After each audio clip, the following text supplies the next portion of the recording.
So as I was editing this video, I was made aware that there's a video just like it, but just a little longer. It's still a good video, you should go watch it, but please watch this one too. I put a lot of effort into it and I explore different subject and it's really good. Just help a brother out, you know what I mean? All right, without further interruptions, here you go. Imagine, if you will, it's 1987. You've just returned home from your job as a dentist. You walk into a 2-story house with a 2-car garage, a warm meal waiting for you, and the newest episode of 21 Jump Street about to air. Life is good. You're content. You've built a future, a family, and stability. Then you wake up. It's 2025. Kids your age are buying houses for their parents, local brand owners are posting million-dollar earnings, and everyone seems to know exactly what they're doing while you sit there wondering what you're doing wrong. Lock in. The first 2 words that come to mind. I'm gonna start my own business. I'm gonna buy my parents a Lambo. Whoa. Slow down. How are you going to do that? I'll start tomorrow. And that, ladies and gentlemen, is the vicious cycle that we're stuck in. This video isn't about how to escape it, but rather how it became so popular and why it's so prevalent today. Why are we so obsessed with locking in?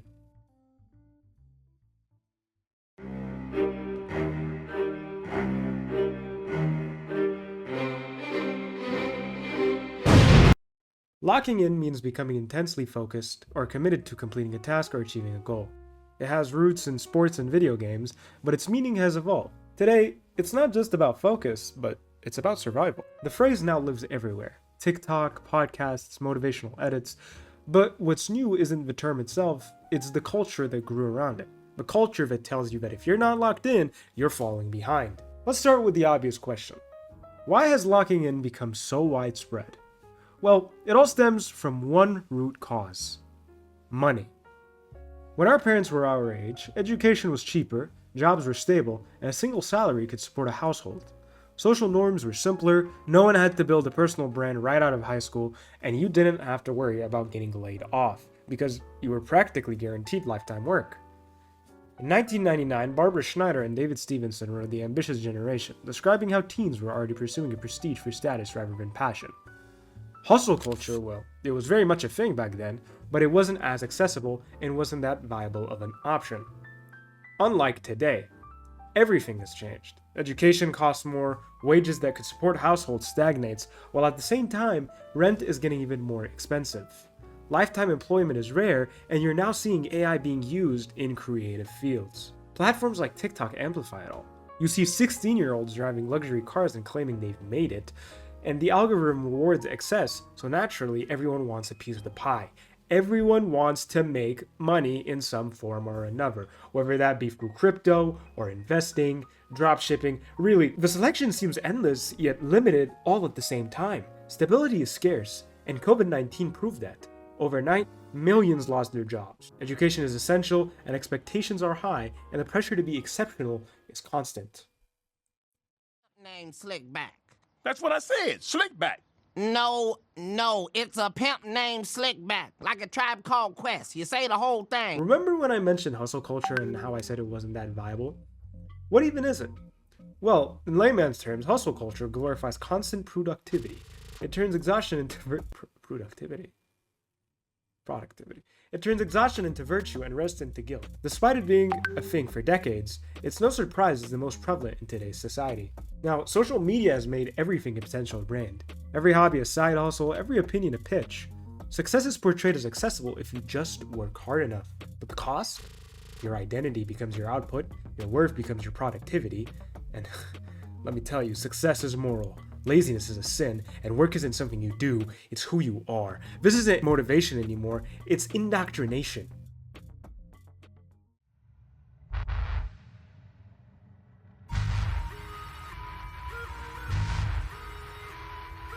Now, locking in is more than focus. It's a defense mechanism. Remember that one TikTok video I was talking about how Gen Z was the toughest generation and there were video stitching them to make fun of them? Yeah, let's just forget about that for a second. As funny as those were, that original video was unironically right. If you lived in the US, you probably watched your parents lose their jobs after the 2008 financial crisis. Then came COVID-19, which its effects are still felt to this day, by the way, which was also a callback to the recession and what I like to believe to be the Great Shift. The message was clear.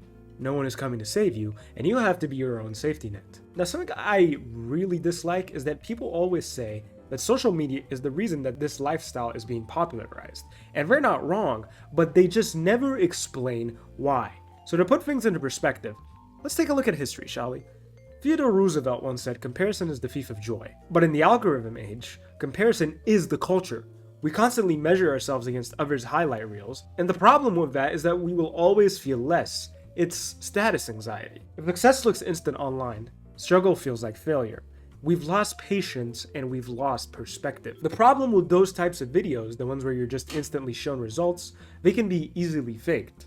And on top of that, lots of the time, these videos are made to be a form of bait, selling get-rich-quick courses, and you don't even realize it, but they're getting rich off of you because you are the product. Breathe air. You don't need a vape. A vape's done charging.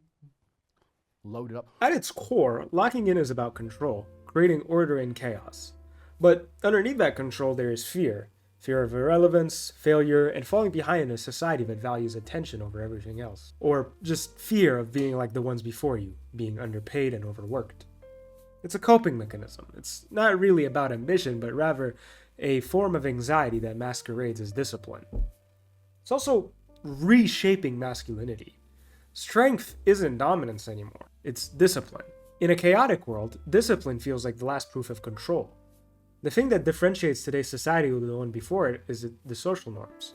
Back then, men were told not to cry, but that doesn't work anymore because maybe in the 80s there wasn't anything to cry about.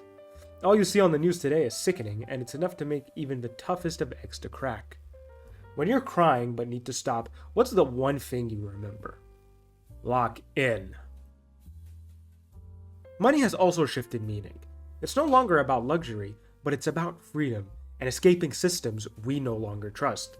And to tie it back to your personal value, I'm sure you have all heard the term band for band, which is where you basically compare your own wealth with someone else's. It's what puts you on the top, and it's what's always put you on the top. Money. The term retiring by 30 is a new one, and it's synonymous with red pillars such as Andrew Tate, who offer you a way to escape the matrix, and have only served to increase the sentiment even further. But can you really blame the impressionable teenagers who watch this content? In a world where governments, educations, and corporations fail us, we turned inward.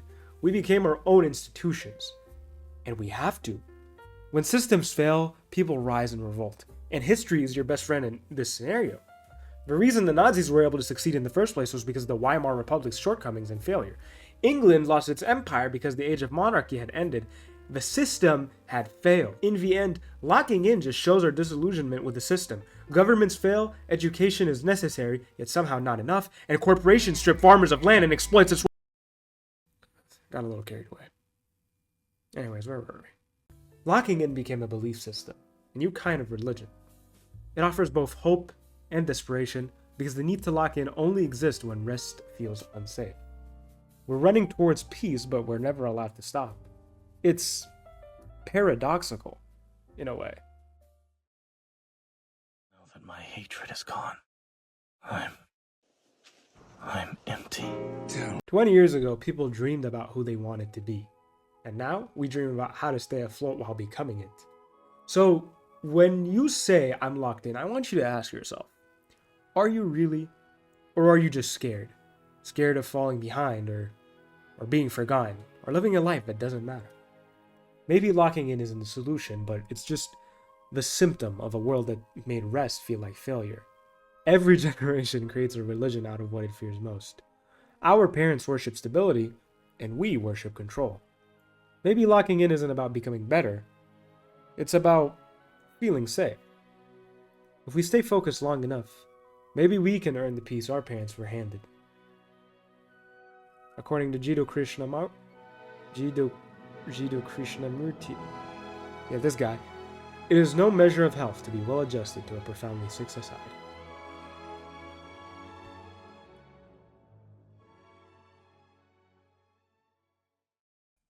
Hey, so if you made it to the end of the video, I'd like to give you a big congratulations and a thank you for watching. Don't forget to subscribe. It really helps, I promise. Leave a like, give some feedback, and more videos will be coming soon. So stay tuned for that. Bye bye, YouTube. See y'all next time.